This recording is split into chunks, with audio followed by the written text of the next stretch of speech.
If you're curious to see the progress on my Pan That palette for 2021, then stick around.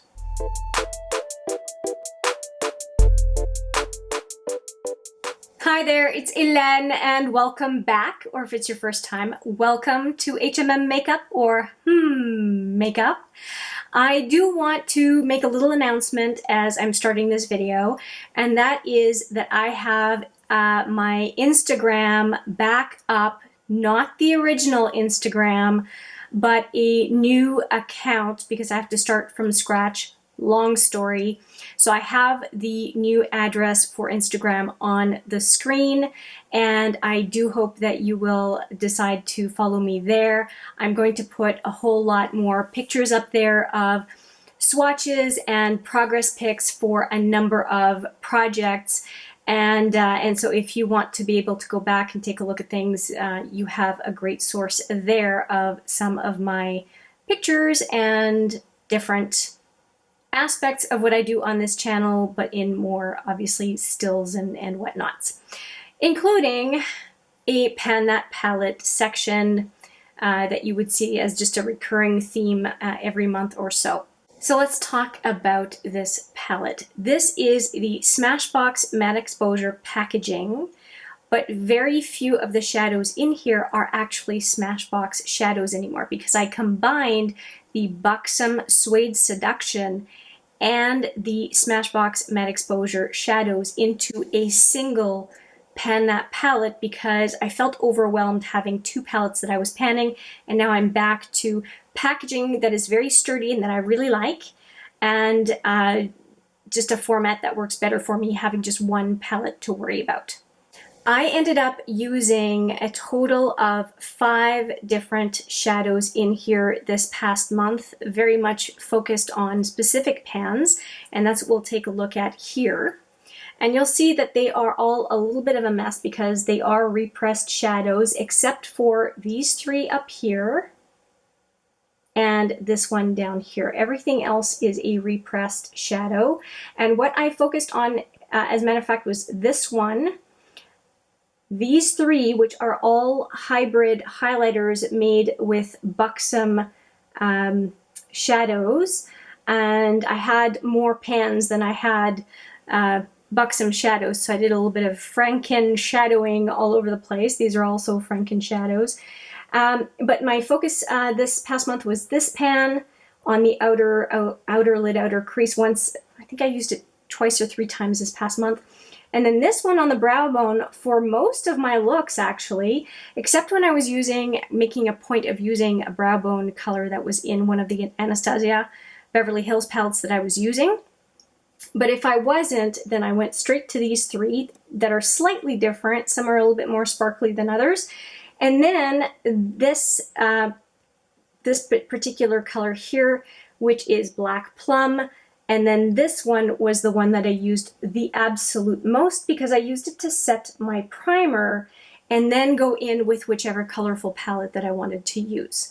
And no different here, I did use that matte beige that I just showed you on my lid here right after having done my tinted moisturizer to kind of neutralize the eyelid so that I could put a lot of color for you in this look today. And if you're wondering what I'm wearing, it is the Norvina Volume 1. The purple cover, that is what I have on my eyes today. Except for, like I said, priming my eyelid with a matte beige as a clean canvas. So I ended up using this palette most days at a minimum for the matte beige.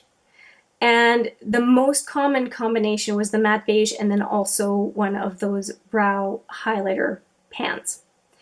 And I am pleased to report that based on that usage, I managed to use 1.5 grams of product out of this palette in the past month.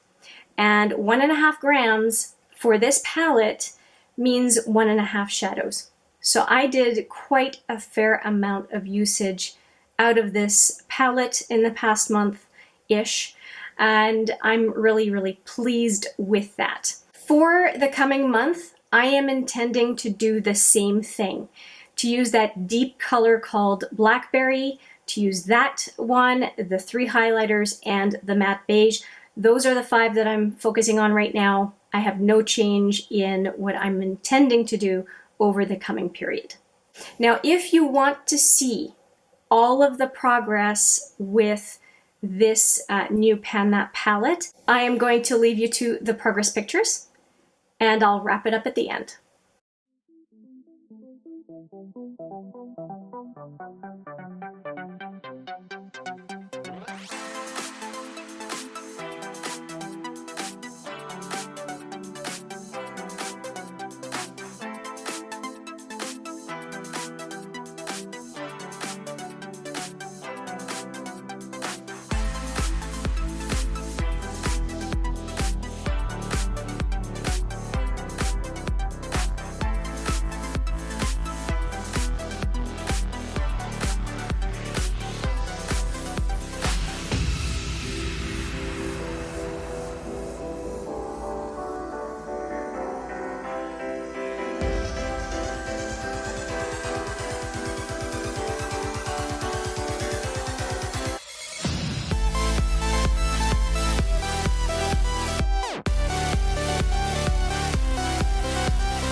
So that's it. Like I said, 1.5 grams down, and I hope you enjoyed taking a look at the progress pictures.